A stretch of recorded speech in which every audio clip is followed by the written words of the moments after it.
کوئی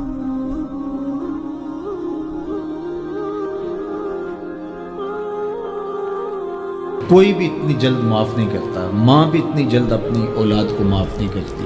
جتنی جلد بندوں کو اللہ معاف فرماتا ہے، بلکہ جو صغائر ہیں وہ تو بغیر توبہ کے ہی معاف ہوتے رہتے ہیں۔ فرمایا کہ جب تم وضو کرتے ہو تو اعضائے وضو کے گناہ جھڑ جاتے ہیں وضو سے، اور ہمیں پتہ بھی نہیں ہوتا۔ بہت سارے صغیرہ گناہ ایسے بھی ہیں کہ ہم ان صغائر کا ادراک بھی نہیں کر پاتے، لیکن وہ ہمارے سے جڑے ہوئے ہوتے ہیں، اور اسی طرح جب وہ ہمارے سے جھڑتے ہیں تو ہمیں ادراک بھی نہیں ہوتا کہ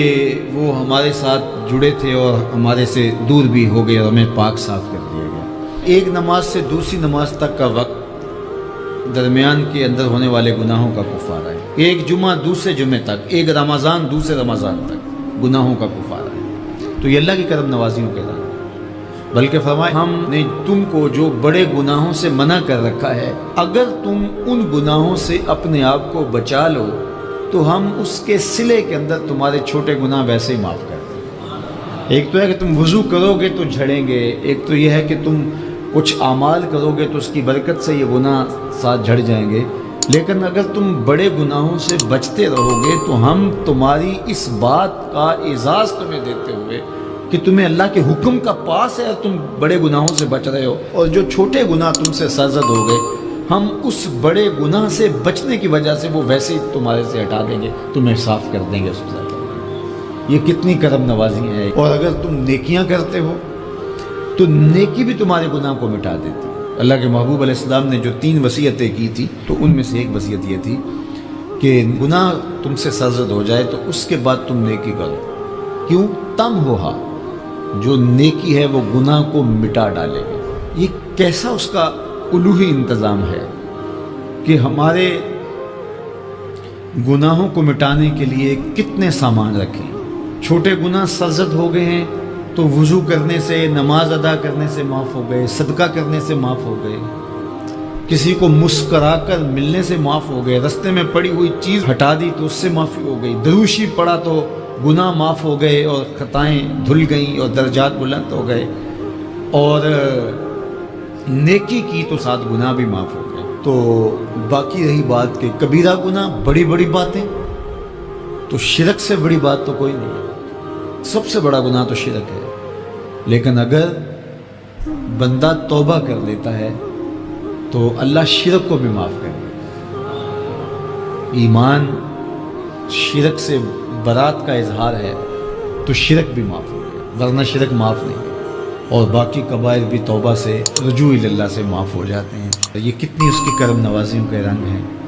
کہ اس کے حضور جب آپ آ جائیں اور اپنی معذرت پیش کر دیں تو وہ بندے کو شرمندہ نہیں کرتا کہ تم نے یہ کیا۔ جب بندہ کوئی جرم کر بیٹھتا ہے، کسی سے زیادتی کر بیٹھتا ہے اور حقیقی زیادتی ہوتی ہے، تو پھر اس کے پاس جاتے ہوئے ڈرتا ہے کہ اس کا رد عمل کیا ہوگا، میں نے یہ زیادتی کی، واقعتاً زیادتی کی۔ اب اس کا سامنا کرتے ہوئے ڈرتا ہے کہ جب میں جاؤں گا، معاف کرے گا نہیں کرے گا، دونوں امکان ہوتے ہیں۔ پھر معاف کرے گا تو کتنا رگیدے گا، مجھے کتنا احساس دلائے گا، اور اس کے بعد معاف کرے گا۔ تو بندے کے قدم اٹھتے بھی ہیں اور کئی وسواس اس کے ساتھ جڑے ہوئے ہوتے ہیں کہ معافی ہوگی یا نہیں ہوگی، اور میری تذلیل ہوگی یا میری کیا صورتحال ہوگی۔ کسی سے بھی معافی مانگتے ہوئے اسی لیے لوگ اڑ جاتے ہیں۔ بعض اوقات وہ جانتے بوجھتے ہوتے ہیں کہ ہم نے یہ زیادتی کی ہے، اپنے بھائی کا دل دکھایا ہے، حق مارا ہے، زیادتی کی ہے، لیکن وہ اس احساس سے بچنے کے لیے تو پھر آہستہ آہستہ آہستہ آہستہ وہ اس کے عادی ہو جاتے ہیں۔ لیکن آپ اور میں گناہ کرتے ہیں تو گناہ کرنے کے بعد جب خیال پیدا ہوا کہ معافی مانگنی چاہیے،